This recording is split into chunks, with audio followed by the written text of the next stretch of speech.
What is going on, guys? Grave here. Today we're going to talk about the hotfix that I had the other day. You know, a lot of people thought that it was going to be just for kill streaks to kind of buff a lot of the kill streaks, but it ended up being a lot of weapon nerfs and buffs and that kind of thing.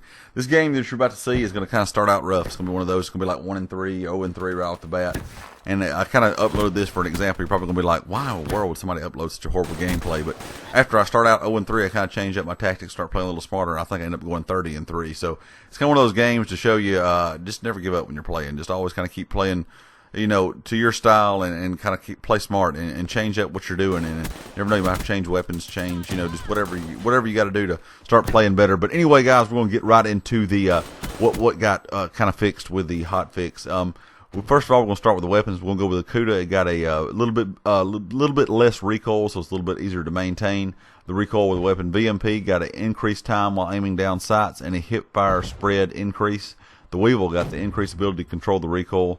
The Vesper reduced lethal range. I think the Vesper definitely needed that. It was a very high fire rate weapon, and it was killing at a distance that it probably should have not. Razorback increased ability to control the recoil, which I thought was kind of crazy because that gun's pretty much a laser anyway. But also got an increased lethal range, and you can do a little bit more damage out at range. The Razorback's a really good gun, so that's going to make it a very good gun now, in my opinion. KN-44 increased ability to control the recoil, so you got a little less recoil on the KN.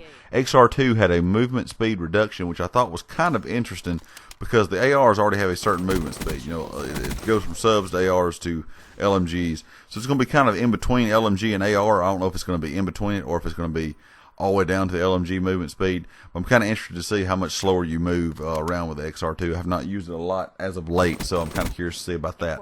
HVK got a increased ability to control the recoil, so you got a little bit of a recoil reduction on it. Also, the ICR also got a recoil reduction, which I thought was also another odd gun, kind of like the Razorback, because it didn't really have a whole lot of recoil to begin with. Hip fire spread reduction. Fixed an issue with the reload animation with certain magazines were equipped. Man of War also got a increased ability to control the recoil, so you got a little bit less recoil on the Man of War. M8 got a fire rate reduction, and it's not anything crazy if you're an M8 fan. It still shoots very, very fast, but it just got toned down just a hair from burst to burst, or what the burst is. You know, if your burst were 1,152 rounds a minute, I think is close number from when I did the review. On the weapon, so it's just a little bit slower, those bursts are. Shotguns removed a 3-hit kill on the KRM, and it's now a guaranteed 2-hit kill. The 205 Brecci got a increased lethal range, and so did the Haymaker. It also got an increased lethal range. Dingo got a movement speed increase and a recoil reduction. 48 Dreg got a fire rate reduction.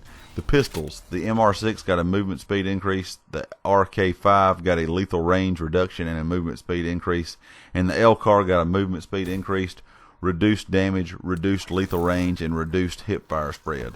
Or hip fire spread increase, excuse me, guys. So the LCAR got the most out of the pistols. It got beat up pretty good, but it's probably a good thing because the LCAR was kind of like a pocket sub, and it was kind of unfair to come up against it because it could beat a lot of the weapons in the game at close ranges.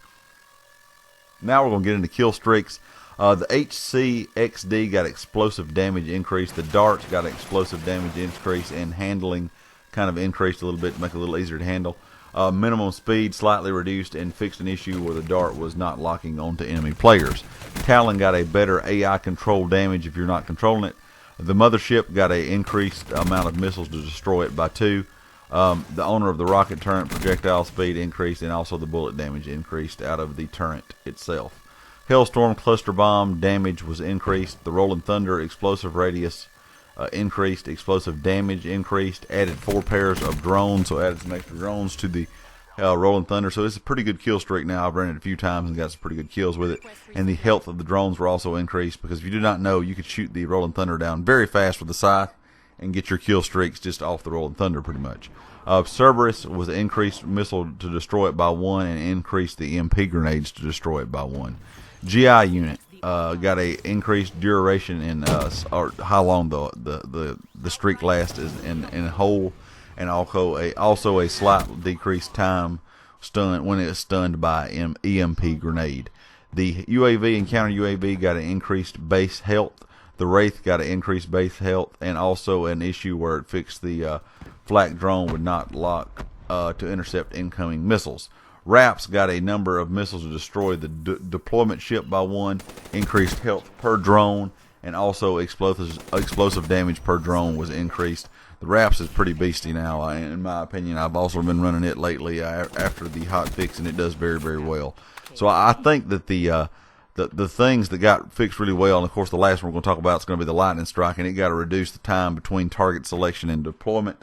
Of course, before you would call it in, it would give the enemy a warning that it was coming out, and then once it came into the map, it gave the enemy another warning they were going in, inside, hiding pretty quickly. And now that the lightning strike works well, I think the lightning strike wraps, Cerberus is not bad now, but I think lightning strike wraps, Hellstorm, and Rolling Thunder are some of the better kill streaks in my opinion. I've had really, really good luck with those. Cerberus, it still got blown up fairly quickly if you had a team that knew what they were doing. And of course the counter UAV and the CUAV still get blown down with one missile. And the Wraith, I've gotten it a couple times, and it still, to me, is not what it needs to be. It gets blown down way too fast. The one that was odd that did not get anything talked about or done to was the Hater. I kind of disagree with the Hater being such a high kill streak as it is, and it doesn't last that long, and it'd be able to get blown down quickly. Before in past CODs, like Blackbirds and things were unable to shoot down, or you're unable to shoot them down. I think that's the way the Hater needs to be.